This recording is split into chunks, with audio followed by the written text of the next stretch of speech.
Hello! Hey! Hello, welcome to the Cool and Smart Book Club. It is Podcast. the podcast, not the frickin' this isn't a book itself called the Cool and No. Smart Book Club. That's crazy. No, that would be completely inside out. That would be inside out, back to front, topsy-turvy. This is an episode of the Cool and Smart Book Club podcast called Murder, Death, Killing, and Violence. For those of you watching at home, I've got a blood-soaked shirt on and a balaclava, and Barney, of course, The Undead Hulk. is the Undead Hulk. I'm gonna take like 1 second just to take this balaclava off because I do not want to wear it for the duration of the podcast. Oh, that must be so easy for you to do that. Unlike me, who can't take my face off, can I? Yeah, you're stuck as being the Undead Hulk for the rest of your life. It's not even face paint. Not even face paint. This is just, but this just happened overnight. Barney just Yep. developed this. Yeah, I just woke up. It's some sort of like fungus culture that's grown on him. Yeah, exactly. Exactly. This is an episode of the podcast that we are gonna talk about the stuff that's in the title: murder, death, killing, and violence. Times that has come up in books that we've read, our favorite deaths and things like that. Are you excited, Barn? Oh, I'm so excited. That's my favorite thing. That's the Undead Hulk. Tell me a little bit more about Undead Hulk. I really want to get to grips with this guy before we jump in. Hulk smash. Hulk smash. Hulk. Yeah. Hey man, can I ask Undead Hulk a question? Please. Hey Undead Hulk, what's a book, brother? A book? That's something you smash. You smash a book. What you can do is you can hit people over the head with a book and smash them with your Hulk hands. You can smash a book sexually by folding it in a certain way and putting your Undead Hulk hog in there. I'm glad you brought that up. I know that there is a photo of me that exists somewhere of me with my dick in the pages of a book. What? And every couple of weeks when there's no content, I'm like, is there some way I can post that? And I simply can't. It's straight up a photo of my dick in a book. Why does that exist? I just thought it was funny. I think I was reading a book naked at the time, and it was a funny photo. It was a funny image. I must have I rested my book in my lap or something, and my dick fell into it. You know, these things happen. These things happen. The Undead Hulk knows that these things happen. The Undead Hulk's had his dick fall into a book a ton of times, I'm sure. Ton of times. Only his ones weren't mistakes. Oh, yeah, it was very purposeful. Undead Hulk liked to fuck book. Yeah, exactly. So, sorry, I'm being so rude here. I'm dragging all the attention onto Undead Hulk when I need to be asking you, Matt, what's a book?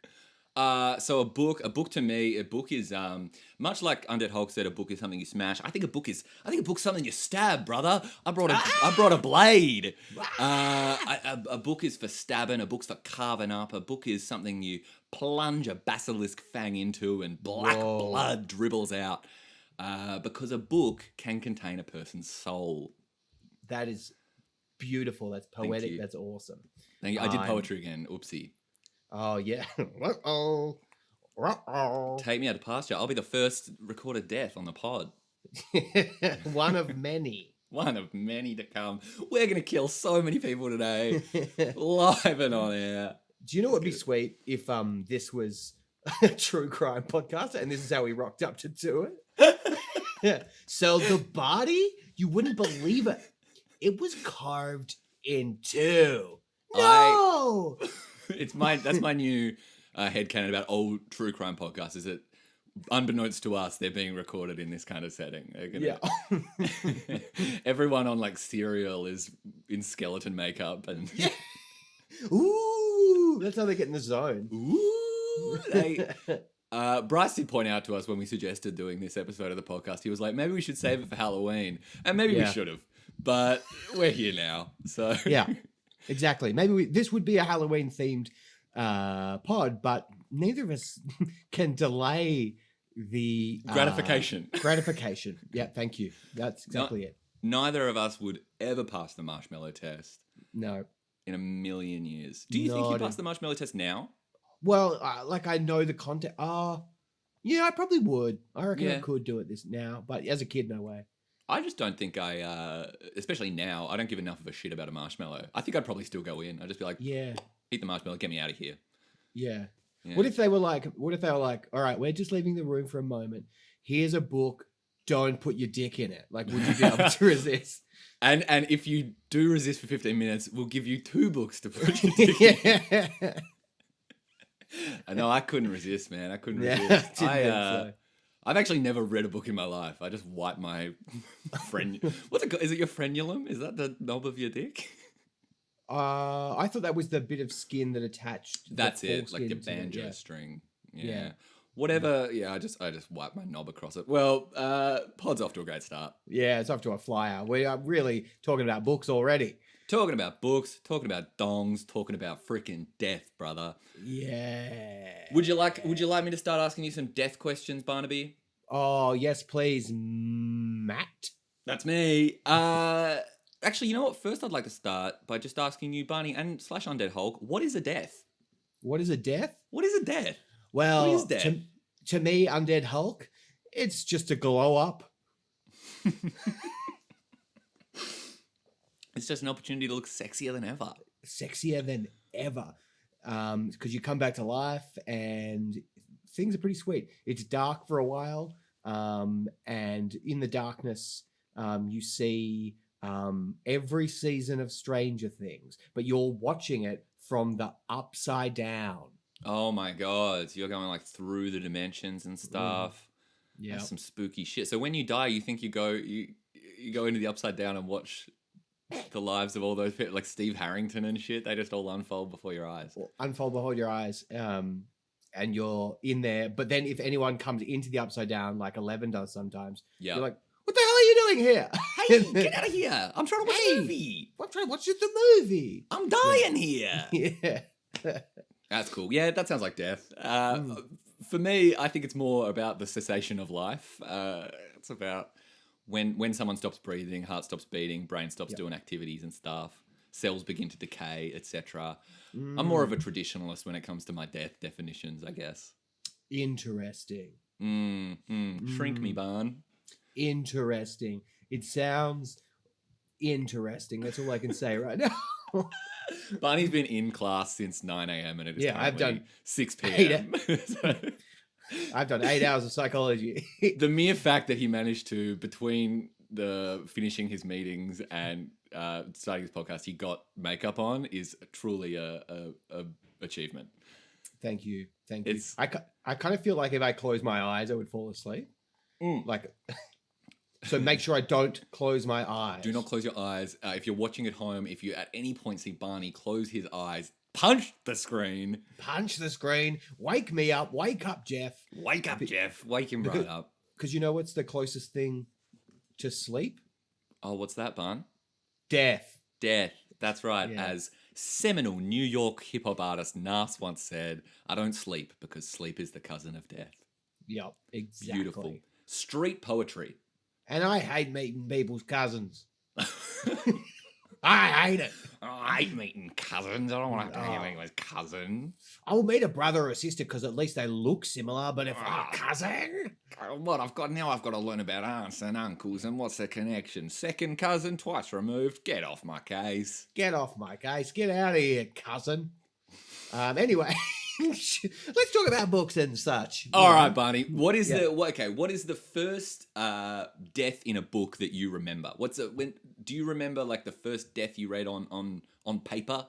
On paper, I feel like e-book. Nice. I feel like what I remember is Sirius Black. Like that's the main one that I remember. I can't remember other deaths. What's the first one you remember? I think we're probably going to be pulling from a lot of Harry Potter, a lot of fantasy books we read as kids. Because like for me, the answer to most of the questions I'm going to ask come from like His Dark Materials, the Philip Pullman books, and that sort of stuff. Because they have interesting depictions of death, and they actually sort of really confront it and stuff. Wow. But yeah, first book death I remember. God, I don't know. Like, is there a picture book? Oh, you know what? What? Did you ever read? I think it's called Fox by Margaret. By Mem Fox, maybe. It's like a picture book. Yeah, I know of it, but I don't know if I've read it. Because that is, I don't know if it's by Mem Fox. It's called Fox though, and it's like a Australian picture book, and it's about like I think there's a magpie or a crow in it, and the magpie has a broken leg or broken wings, and the Oh, fox yeah. has no eyes. No, and there's a dog who has no eyes.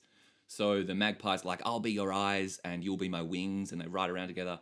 And then like a fox comes in, and the fox kind of manipulates the magpie into riding with the fox instead. And I think someone ends up dying in that. I feel like the fox eats the magpie or kills the dog or something. Like, it's a fire. It's a very intense book. I haven't thought about that in years. That's actually reminded me, what I hadn't thought about in years was when I was working for a kids theatre company. We were doing a show, but when we were in town in Perth, and they were getting ready another production that was about to go off, and they're like, could you come and watch it? And we went, and it was Fox. Yeah. Like a production of that picture book. Yeah. That's amazing. And it was like these people, they weren't actors, they're all dancers. And so there's a lot of dance going on. There was a lot of like the fox running with the bird, and oh wow.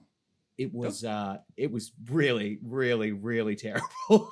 Oh, it was bad? That sucks. So bad. I was gonna say that sounds stunning. It sounds like it'd be such a cool production. It wasn't. That's a shame. They butchered it. They butchered it like a butcher bird. Like a butcher bird, a miner bird, an Indian miner. Indian? Oh, I have. What has that reminded you of? That's reminding me of a few things. No, I was trying to think about picture books where something dies. And did you ever read Cat Balloon? That was one of my favorite. Cat Balloon? Cat Balloon. Yeah, it was one of my favorite books. So it's about this cat called Cat Balloon, and he uses a balloon and he flies into a faraway land with all these like big, nasty, he's a domestic cat, and there's all these big, nasty, scary cats. Yeah. But then he realizes when he's there that actually they're kind of friendly after all. Oh. But I've always seen it in retrospect as like a metaphor for death. Oh, right. Yeah. Almost like isn't that the thing about like the musical Cats? Isn't it? Aren't they all, they're all trying to get to the heavy side layer. Yeah. Yeah, which is like heaven, right? Yeah. So it's like almost a competition to see who can die first or whatever. Mm-hmm. And you read that into Cat Balloon. Yeah, you should read it. Trust me, it's like the illustrations. Whoa, wow, wow, wee, wah. Yeah. That's beautiful. Wow, wow, wee, wah. Wow, wow, wee, wah. What about? Okay, so that's your first book death. What about like what's the death you read in a book most recently? It was the death in the 5th season at the very start with the woman holding her dead son. Right, yeah, her son Uchi, who's been killed by Jija. Yeah, that's right. I've got to tell you, like, it started out strong, and it's nothing to do with the book. It's to do with me, but I'm really flailing reading it. Oh, really? I've started reading another book at the same time, which is never. You're cheating on it. Yeah. I completely understand that, man. I actually had a really. It was I actually quite pushed myself through that book until it was one of those things where I was like, I think if I just persevere with this, which we've talked about with games last week, of being like, you don't really want to be in that mindset when you're reading for leisure, of being like, well, maybe if I work really hard, I'll have fun. But it was one of those books for me. Yeah. But like by the time you get to the end, are you finding the world building tricky to wrap your head around? Yeah. Yeah. Because it's such a, it's a book that really just throws you in the deep end. And there's actually very little exposition, like direct exposition or anything like that, where it explicitly spells out the way the world works. It just starts using all of the terms that are in the world and sort of asks you to just like understand them. It's almost like it's like going to another country not knowing the language and you're just expected to pick everything up by osmosis. Oh, totally. Yeah. And I find, and this seems to be a recurrent thing with me with fantasy books, is that I like get to a point where I'm like, okay, that we're in a fantastical world and something happens to the characters. And then I'm like, I don't care. I don't care. No matter how well they're written and how much the character is endowed with, a sense of kindness or that, like underdogness. I'm just like, you live in a world with fucking magic. Like, yeah. I'm stuck in here in lockdown. They are the characters in the 5th season are without a doubt living through a worse situation than lockdown. Yeah, they are. They're living in like a post-apocalyptic wasteland. Yeah. Scratching and surviving. Climate change is not just like a looming threat, but like an active antagonist, crushing them in their day-to-day lives. But yeah, man, it's tough. I can't even go to the movies. Oh man, yeah. I mean, the most recent book death I have read was in the third one in Stone Sky, where just tons of people die. Man, they're dying left, right, and center. It's a grim end to the series. Yeah, how far through do you reckon you are? Do you know what's the most recent event you were up to in the season? Someone is running through the town. The woman, and she's like, oh no, there's been a big Earth event. Yep. And I need to go and see someone about this. And she's just gone and seen that person. Right. That's all I can remember. That's cool. That's fair enough, man. Yeah. Yeah. Are you reading before bed? Is it a bed book? It's a bed book. Yeah. Yeah. Very fair. Give it a crack in daylight hours. See how you. I'll give it a go. Relate. I'll give it a go. Fresh. Is it like the last book? What's the last book called again? The Stone Sky. The Stone Sky, right? Mm-hmm. Is it like the last Harry Potter book where you sort of get this like in the 5th book, Sirius dies. In the 6th book, you better believe we're upping the stakes because Dumbledore's dead. And then by the 7th one, it's like, how do we go bigger than that? We'll just kill shitloads of people. Is it? Nah, it's paced beautifully. It's paced. Yeah, right? Well. Yeah. It's gorgeous the way they've done it.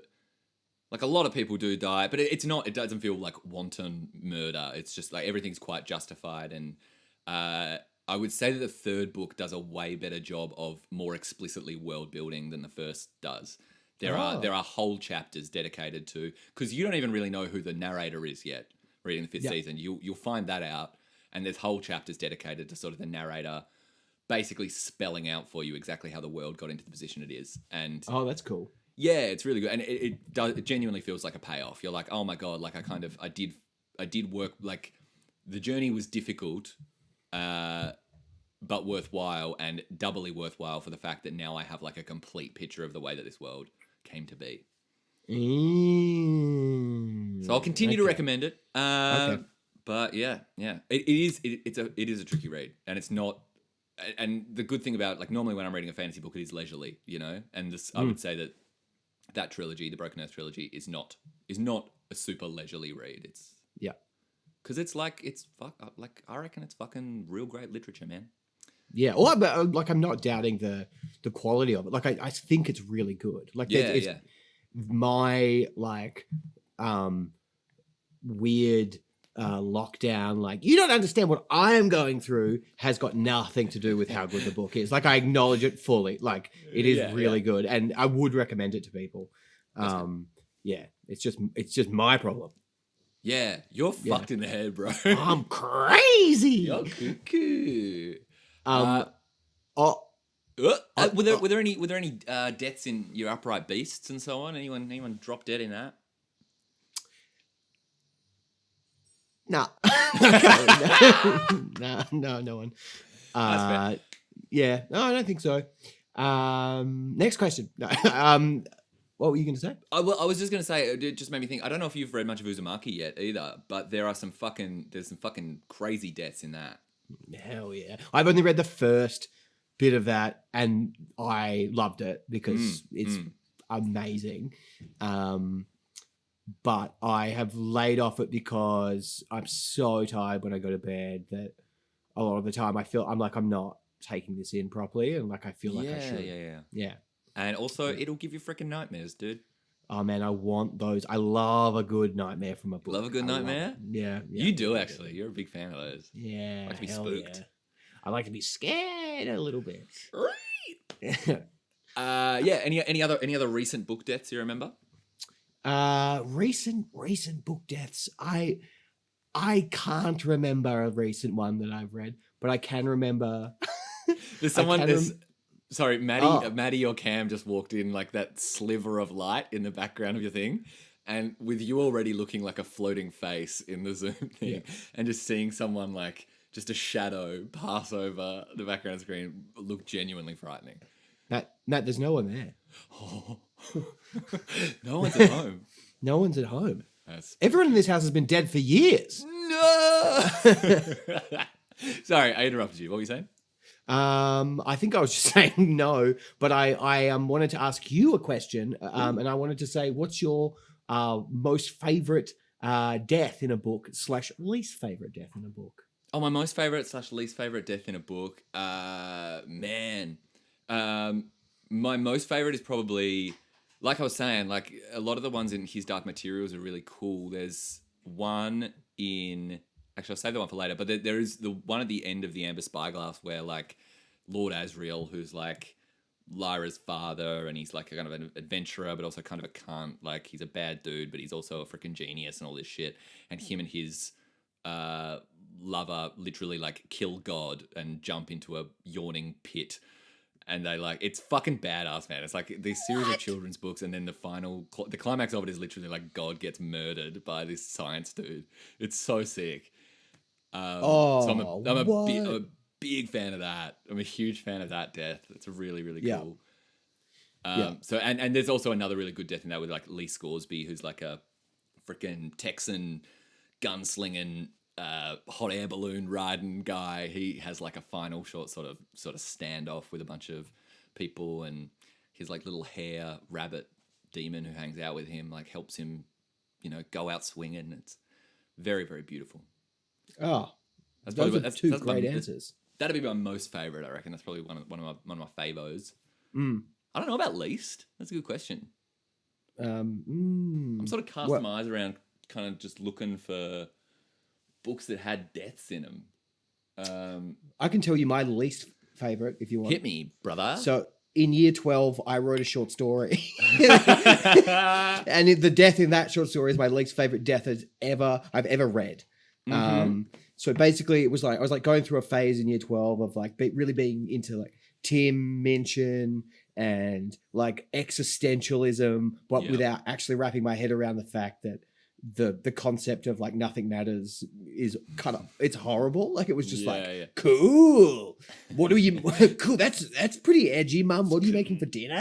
Yeah. Like, I love Bring Me the Horizon. Yeah, I love Bring Me the Horizon. Yeah. And I wrote this short story about office. It was like a takedown of capitalism. Nice, so it was an office that was called The Hive, and all the language was like very it was about bees. and there's this big build up to this guy going to see the queen bee, or that she's the boss, and he trips on his way there and breaks his neck. And then it ends. It just ends there. Yeah. Oh man, yeah, correct. Yeah. That's awful. It's awful. Oh, the last line was like, and he trips, his neck cracks, and he falls further and further into the blackness, or something like that. I can't remember. Yeah, and it's like, and you know what? Sometimes that's how life is. Yeah. And then Jeremy woke up. It was all a dream. That would have been. Yeah. And he realized that life has no meaning and you get to make it yourself. Yeah, exactly. Whoa. See, I hadn't even got to that bit yet. I hadn't got to the you make it yourself. I just got to the life has no meaning, man. You were just in nihilism. You hadn't even made it to existentialism. You were just like, what's the freaking point, brother? Yep. That's dope. I was just sloshing around in there. And my favorite death it's a clear winner. It's when the father dies in A Fraction of the Whole on the boat.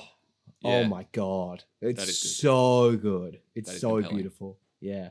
Talk me through that again. Remind me of the setting. Well, they're on a boat, and they got on an asylum seeker boat in Indonesia or Thailand, and they're coming back to Australia, and doesn't his dad have cancer, I think? Or his dad's riddled with like some disease or another. He's like, I might be thinking of another story, but has he even got like growths and shit? Is he like... Yeah, I think so. Yeah, I don't know. But yeah, it's grim.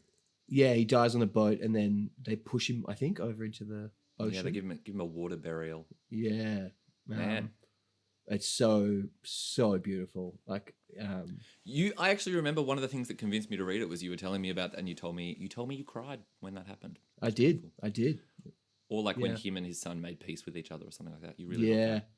Yeah, because they kind of do, but it's like because it's Steve Toltz and he's such a good writer, there's still such humor in the fact that they find this peace with each other in this moment where his dad's about to die. Yeah. And so it's got this beautiful, like, it's funny because of who they are, but then it's also just like devastating at the same time. Yeah. Yeah, It's so great. stunning. And you know what? That's one of the great things about death, might I just say. It really It's funny. brings out... It's funny. It's very funny. No, but Yeah. it does bring out shades of emotion and shades of... all these different shades of feeling and stuff that I think are quite potent in a text. Yes. Death is compelling in Yes. that sense. It's a climax. It's a denouement. It's everything. Oh, that reminds me. Another favorite death is when Yeah. Lady Macbeth dies Ooh. in Macbeth. That's very cool. Yeah. Because I love the soldiers are like advancing on Macbeth's castle, Yeah. and you just hear like, because all the deaths happen off stage, so you just hear it, and then she commits suicide, and someone just comes out and says to him, She's it's like, dead. my lord, yeah, my lord, Lady Macbeth is dead, or something like that. I don't know. It's freaking awesome. Do you get told how she does it? Is it like a jump? Is it a... No, you don't actually. Oh, I wow. can't- That's even cooler, though. Like, yeah, it's so like, completely off screen, complete mystery. mhm. That's sick. I mean, that's another one. Like, I didn't include. That's one of the things you can ask about, like death. Though, like, it can symbolize so much different stuff, and obviously things can symbolize death, and death can symbolize other things. But like, death is such a mysterious thing. It's like literally no one. And that's such a cool thing that old Billy Wigglestick's done there. Is he's layered the mystery on top of the mystery. You're like, you don't even know how she's died. And, no one knows what freaking happens after you do die, man. God, love Yeah. that. Yeah, very cool. Love that Very heaps. cool. Do you have a favorite murder mystery, Barney? Like, have you ever read any, like, Agatha Christie's, any Sherlock's, any, nothing like that? No, I don't think I've ever read one. Wow. I don't think I've ever read a murder mystery. You know what? Actually, me asking you that question has reminded me of something, which may be one of the first book deaths. Probably not the first book death, but like probably high school age. But the book, the Anthony Horowitz series, Raven's Gate and all those. Oh, yeah. They were rife with people being killed in gritty, gruesome ways.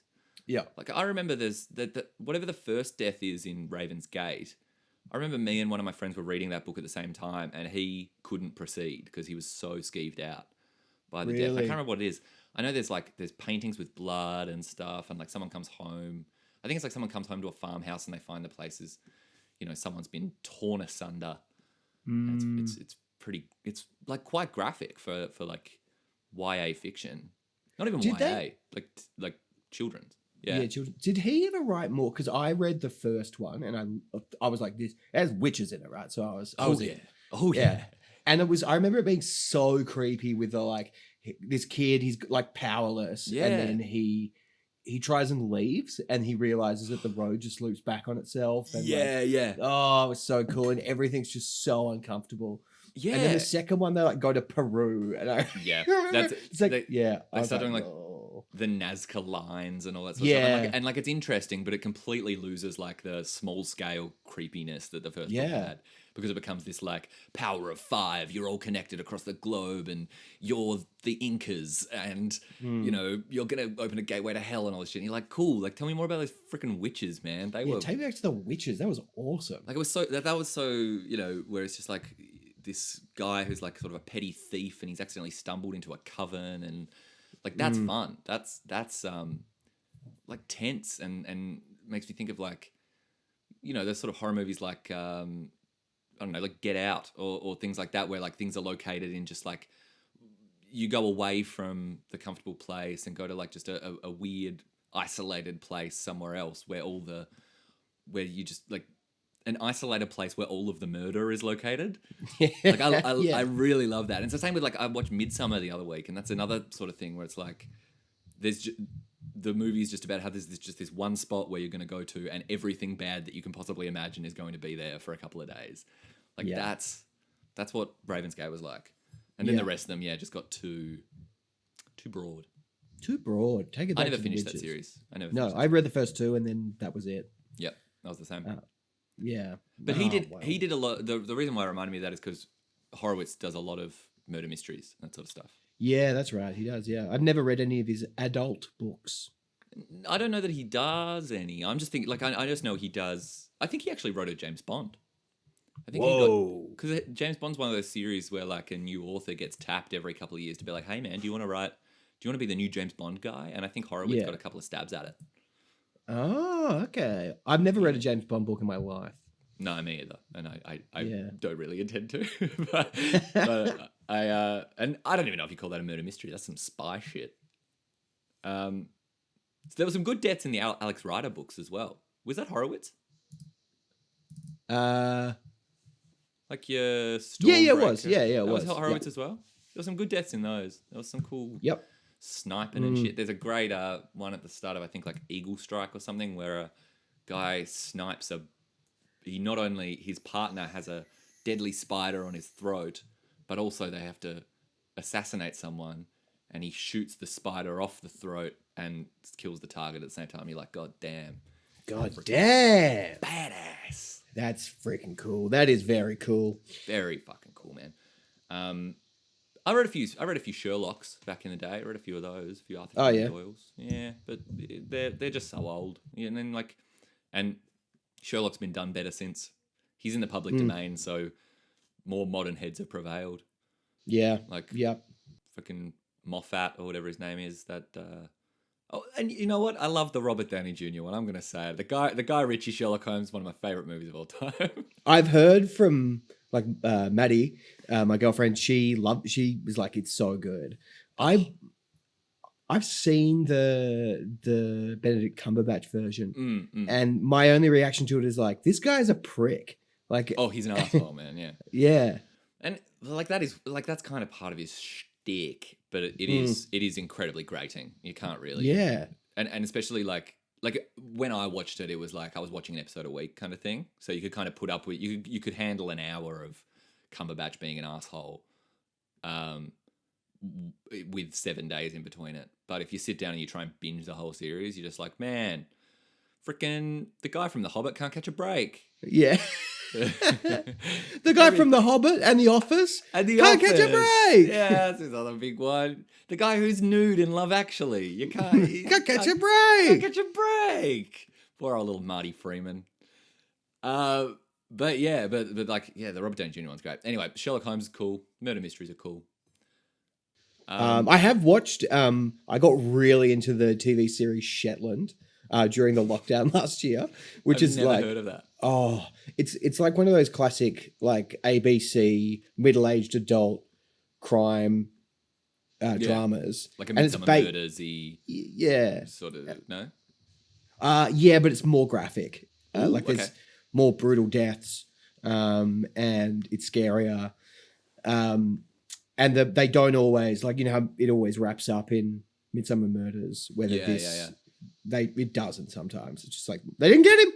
They didn't get him. And it's like, that makes it more scarier, that it's like, there's always stakes in it, which is cool. Yeah. But they are based on books by Anne Cleves, and another author as well, which is, I've always found like totally baffling. Duo. Yeah. What do you mean? What do you find it baffling? So there's...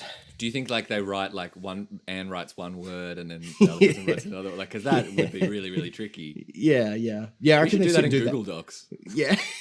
I reckon they do that improv game where it's like, one day there was a murderer and he lived in Shetland.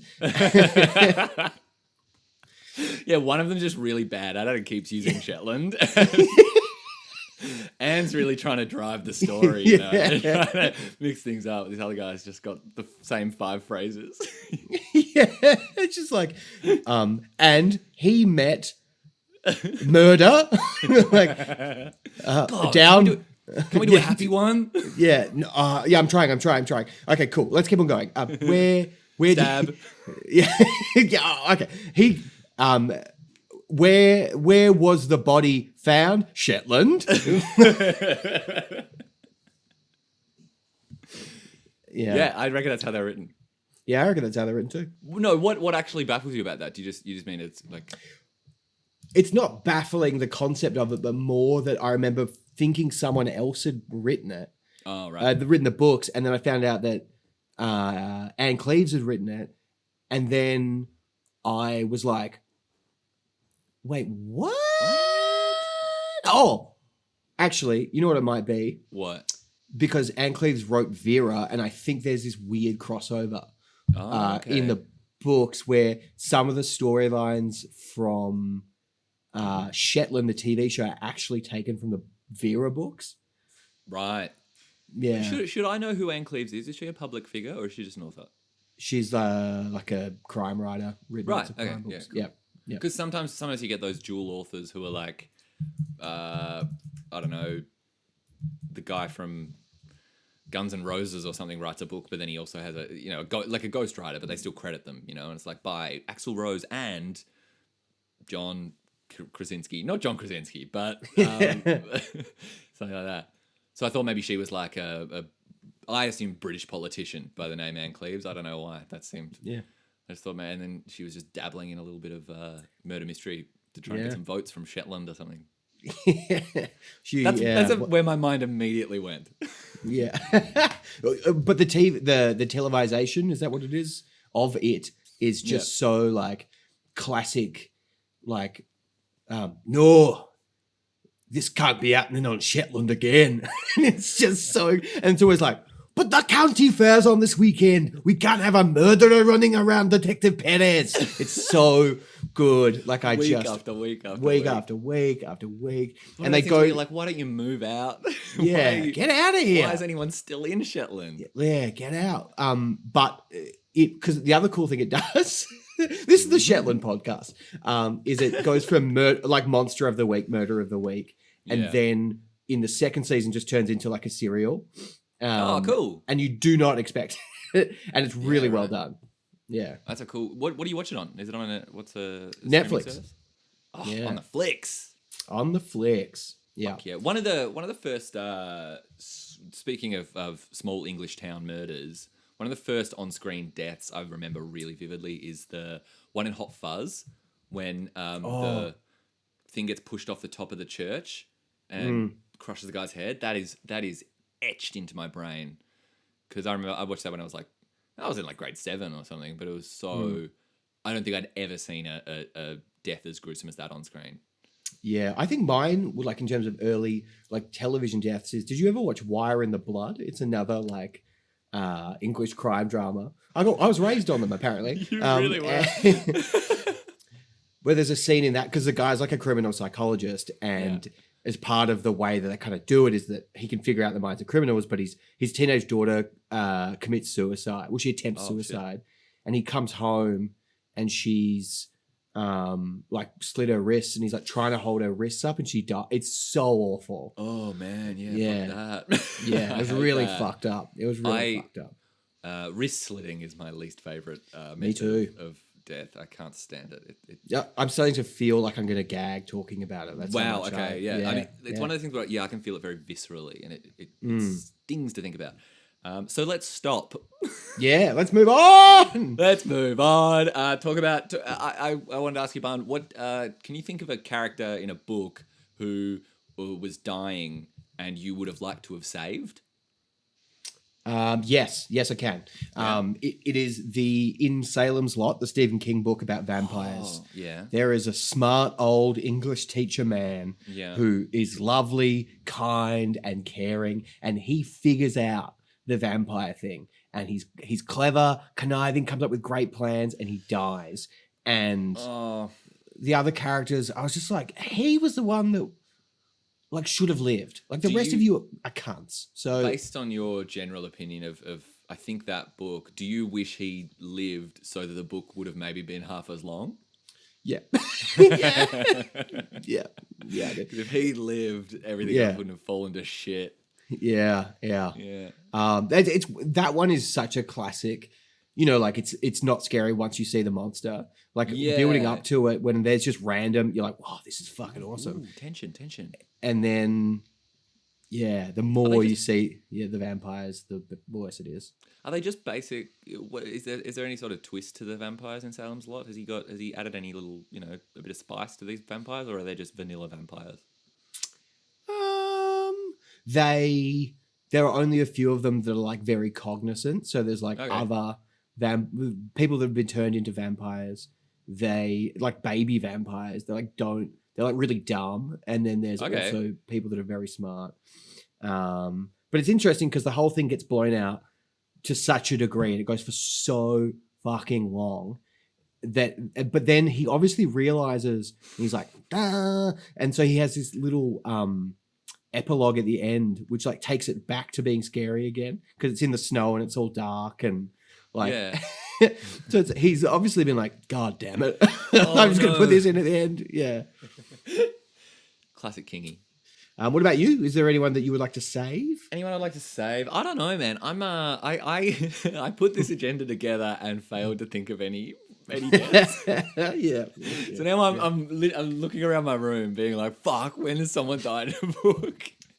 Trying to remember a time where I really wanted to save someone because none are really coming to mind. I guess I could go back to that Lee Scoresby one. I wish he lived just because he's awesome and he was a nice guy. So I wish he didn't die. But him dying was also really cool for the book. Actually, I mean, there's a character who dies at the end of Stone Sky, and contrary to what I was saying earlier, his death is pretty unnecessary. It's kind of Right. just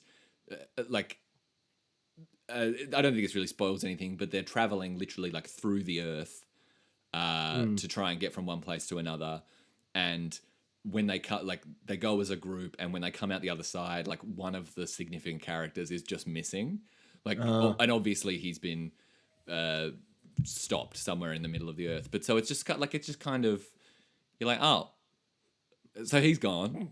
And the abruptness of it is kind of like part of what makes it good, I guess. You're like, oh wow, okay, so I guess life isn't fucking sacred, and anyone can just drop dead any second. But at the same time, you're like, oh man, like he didn't have to die. I don't feel like we built up to that or anything. So I'd probably save him. But I like want the him to keep holding hands. the concept of that in real life is so terrifying in the sense it's like, cool, so let's go to the next pub. All right, we're at the next pub. Matt, Con, Tim. Yeah. Where's Tim? Oh, he's dead. Like he's Yeah. just, Oh, he's gone. But that's what Yeah. I mean. That's what it's like. And you're just like, oh, and they literally, they're just like, oh well. And it's you've read the first book. It's kind of like, well, sometimes people freaking die out here or whatever. And you're like, okay, but like me, the reader was sort of attached. So yeah, that's probably someone I'd save, that character. I'm not going to name them so that you don't know if you ever get up to it, and so no one in the audience out there knows. Because I someone, who was it? I think Tim Knight. He's reading fifth season. She sent us. Yeah, that's right. Yeah. We love it when people take our recommendations. We love it. It I've validates noticed their choices. Yeah, I noticed regular listener Zach Anderson often goes off our recommendations, and then the books that I have said are good. Yes. I see like in 2 weeks he makes an Instagram story that's like, this book sucks ass. And I'm like, I've also noticed that. I'm like, Yeah. whoa, dude, why make it public? yeah, what? Why did you need to post that? I've seen it now. Come to me face to face. Yeah, come to me face to face, knock on my fucking front door, and then tell me, okay? Again, guess what? Don't come with your dad, and I will leave mine at home as well. Greg will stay home. He'll Your dad stay stays home. Yeah. But I mean, I think that's one of the great things about freaking books and the way that we approach books, dude. You don't have to like everything. There's no books you have to like, no books you don't have to like. That's the true. canon does not exist. No, the canon does not exist. Canon does not exist. That's some postmodernist shit. Yeah, wow. I just realized I forgot another favorite death. I love when Wormtail dies in Harry Potter and his own hand chokes him. Oh yeah, that is It's sick. so good. I love Yeah. a bit of a little bit of dramatic irony. Is that? Do you reckon that's dramatic irony? I think so. I'll just bandy that term around. Sounds Yeah. right. Why? I can't remember the reason as to why it happens. Oh, that's right. Here's a moment of weakness when he looks at Harry and then it kills him. And it's like because it senses like a betrayal, basically. Yeah. I think so. It kills him. We're charging through this bunch. So I'm gonna hit you with some quick fire questions. We're just gonna. Well, okay, maybe not. We'll see how we go. We'll just do as many as we can. So which dying character would you like to save? Is there a character in a book who lived who you would like to kill? Yes. Who? The main character in that book, Les. So annoying. Oh my god, I cannot believe that won the Pulitzer. Would like, you kill them obviously, on page 1? Yeah, I would. Yeah. That would be it. Like, I'd kill them in the blurb. Like, it just. Oh my god. Go on, rail So against him. Painful. Yeah. Yeah, I haven't read it. I don't really know much about it. I know it's sort of like it's like fictional minimalism or some shit like that. It's like, what if I had less shit, which is, admirable pursuit or whatever, but I don't think it's been a book out of it. I just remember I read like maybe the first 100. It's not very long, so I read 100 pages, and I remember the first 100 pages was just bomb after like the jokes. Just I was like, oh, really? That's not funny. That's not funny. That's not funny. That's not like. It was all just like, well, in my opinion, very like twee, like humor, where it's I just. You're more of a kind of an edgy guy. You're more. Your Give me kind of more like the Joker. That's where I was gonna say. Yeah. I think you're sort of more into kind of Joker-esque, kind of gags. A bit more Arthur Fleck, his kind of vibe. Not really so much of this twee bullshit. Yeah, I learned today about this guy that's like almost the real life Joker. He's the guy that Halo Top ice cream. Have you heard of that? It's like healthy ice cream, and it's only 300 calories a tub. Yeah. Yeah, and it's all this like weird like binge eating and like you can still binge eat and be fine. Were you listening to this on maintenance phase? Yes. Yeah. I thought so. Yeah, I scrolled through their ads and I saw there was one on Halo Top ice cream. Great pod. Really good. Great pod. But basically he like was a lawyer, and then he tried to be a stand-up comedian, and then he tried to do something else, and then he founded Halo Top. So he settled for making ice cream. Yeah. It's amazing. Oh, and as I say on the podcast, his story, in the story, it's always like, and then we fundraised from our generous family and friends, and it's like, okay. Okay. Okay. So you got a big family. That's cool. Yeah. That's great. So you'd kill the guy from Les. Yep. Would you kill Halo Top Man? Yeah. I'd kill him too. I wonder if this will get us on any watch lists. Yeah. There are a bunch of like self-help authors that I'd probably kill. Yeah, for sure. Who are in many ways the characters in their own books. Yeah, they are the characters in their own book. I've also been getting a lot of ads for not Noom, but there's another self-helpy thing where it's like, do CBT on yourself. Have you seen any of those? Barney, I've seen you sending messages to presumably their social marketing boy. You're sending psycho babble to fucking some guy whose job it is to post pictures on Instagram, asking him questions about fucking double-blind studies and shit. I want to know. You're being wantonly aggressive to this. I hate probably some 18-year-old intern. But it's not about the intern. The issue is that I messaged them and was like, hey, what's the evidence for this, blah, blah, blah, blah. And they replied with, hey, we're busy right now. But no shit, Barney. If you're the respond. Send a message to their fucking CEO or go and find on their website. Idea. Yeah. I'm all for you investigating this company, but don't go through the little plebs who are managing their later schedule or whatever, because they're not going to offer you shit. They're a part of the problem, man. They're just trying to make a crust, man. They're part of the capitalist machine. They're in the maw. Anyone that's associated with that place, you're part of the problem. You're brutal, man. Yeah. Hey, another character that I would kill as well is Humbert from Lolita, the main character in that. Yeah. Drop him page 1, she's fine. Yeah, nice. I would also definitely kill old mate from Catcher in the Rye. Just kill him. Yeah? You'd off Holden Caulfield. Yeah, just off him. Oh, dude, you know what? I've just remembered what one of my absolute favorite deaths in a book ever is, actually. It's in J.D. Salinger's 9 Stories, and it's a short story called A Perfect Day for Banana Fish. And it ends with one of the most, it's a very, very unexpected suicide. It's almost as if he was kind of like, he just wanted to wrap the story up, and he was like, and then he put a gun in his mouth and he shot himself. Like, but it's pulled off so well. Like it has the level of surprise, like I was sort of saying earlier with that Hot Fuzz death, you know?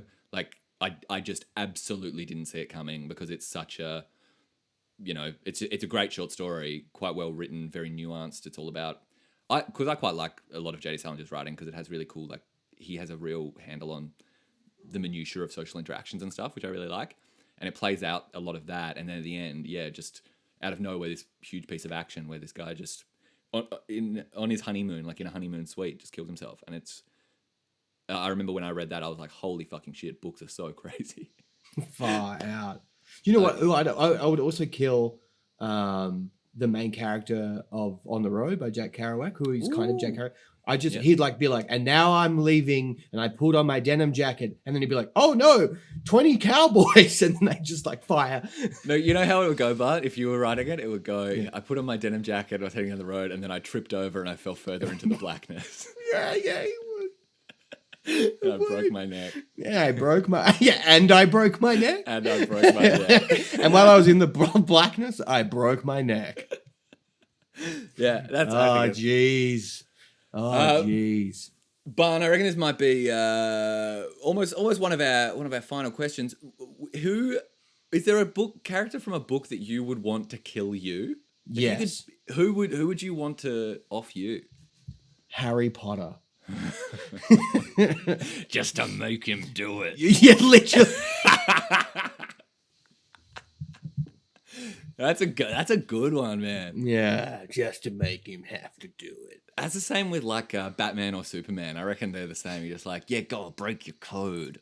Yeah, kill me. Hit me. Hit me. I've just realized we've both just expressed the motivation of the Joker.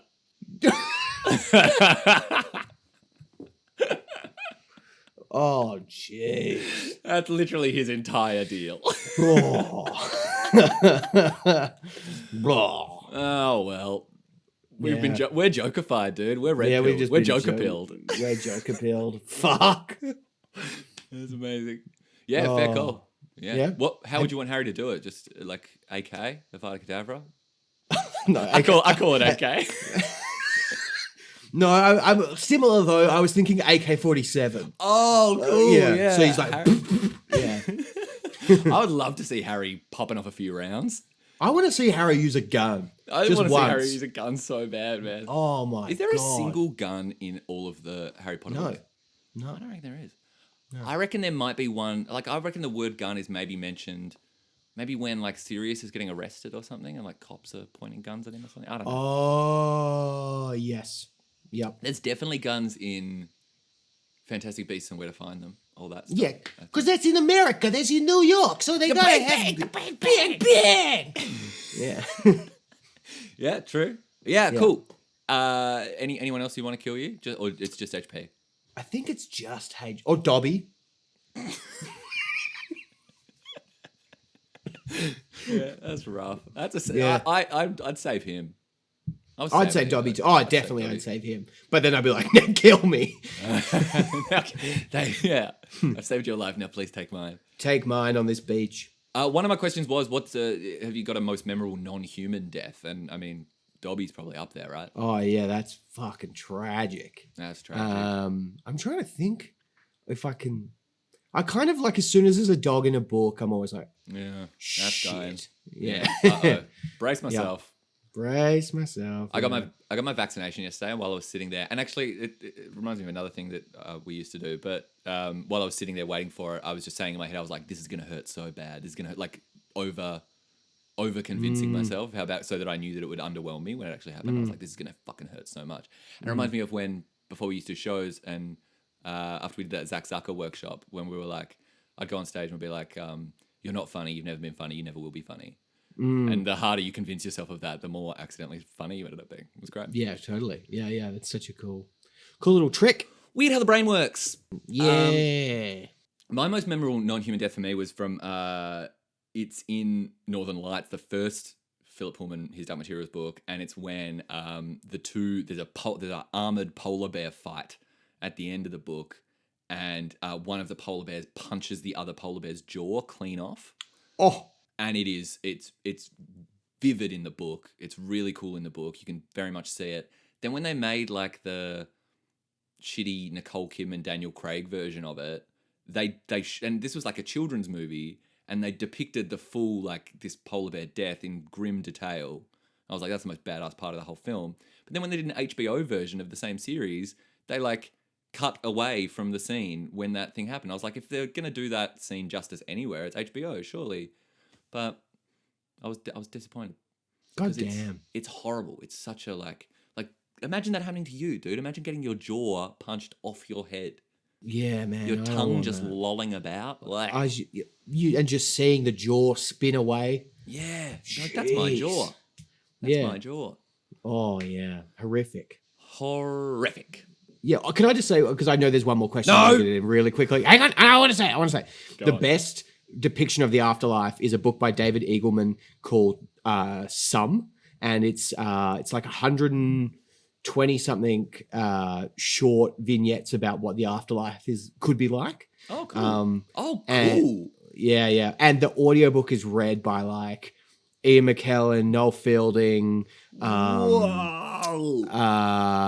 Bonham Carter, like Johnny Depp. It's ridiculous. Wow, that sounds amazing. Yeah. That's such a cool idea for a book. Yeah, it's so cool.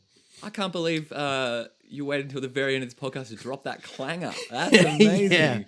Yeah, it's really, really cool. So what's it called? It's called Some by David Eagleman, I believe. Yeah. Far out. Yeah. Do you have it? I've got it on audiobook, but I don't have it in... Yeah, you can't send that. That's the all good. fleesh. In the fleesh. In the paper fleesh. Yeah. Well, I'm going to find that audiobook because that sounds beautiful. I'd love to hear that. Well, I mean, just a bit of admin here. I think I've got like 57 credits for Audible, so you can just have one of mine. That's great. Can you do that? Yeah. Can you exchange Yep. credits? That Yep. rules. Yeah, cool. I also would like to borrow every book of short stories that you have. There's a lot. I know you have a lot, and I don't know how I got onto it, but I was thinking earlier today, I just want to read more short stories, and it seems like a very accessible way to, I don't know, cover a lot of ground. Yeah. It's like 20 books in one. Well, exactly, and I'm having a hard time devoting myself to a novel or anything at the minute, so just be able to dip in.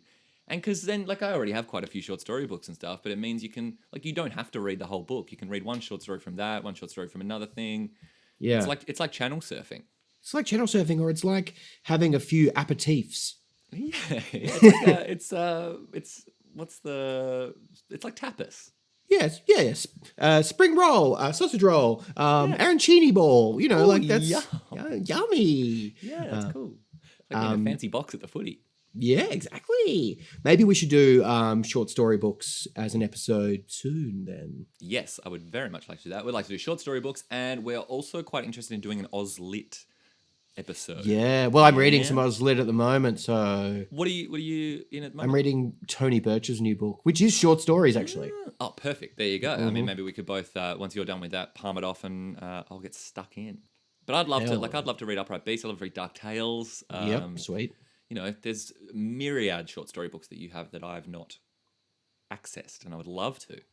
Yeah, or you should definitely read Dark Tales, because I want vengeance on Zach after he posted being like, it sucks. I was like, dude, it's so good. Yeah. What is wrong with you? This episode is dedicated to the memory of Zach Anderson, who we will kill. Yeah. You have been selected to die. You've been selected. This whole episode has been our method for selecting which of our dearly beloved listeners we will end the life of. We'll end the... If you've got a book recommendation for us, send us a message on Instagram or Twitter or Facebook or... I don't know if there's any other way you could email. We're very open to recommendations, unlike Zach Anderson, who is Anderson. Quite open to recommendations, but then quite mean about them. Yeah, very nasty about them. Very open to recommendations. I will read anything just to give it a go. Literally anything. Like Bunny said, find us on Twitter, Instagram, Kuhl and Smirt, KEWL and SMERT. We're also on YouTube. You might be watching this on YouTube already, but if not, check it out. Chuck us a subscribe and click that frickin' bell. Is that a thing still? What's the bell? It's like turning on notifications so you get notified when we put out a new thing. Barney's been looking at making some new shirts, I think. Is that Yeah. that? I've got some prototypes on the way. Very nice. So we'll be no doubt modeling those when we receive them and seeing what people think. And like we were saying earlier, I mean, let us know if there's any sort of themes you want us to look at in the weeks to come. If there's any particular genre or anything, or a topic even. Like obviously today we've done freaking deaths and shit. Last week we did some pop culture stuff. So yeah, let us know. Sweet. Yeah. Let us know. That was Undead Hulk. Yeah. Undead Hulk signing off. See ya, Undead Hulk. See ya, Undead Hulk. My name's Matt Young. My name's Barney Pollock. We're cool and smart. See you on the freaking flip side, brother. See you on the flip side, brothers.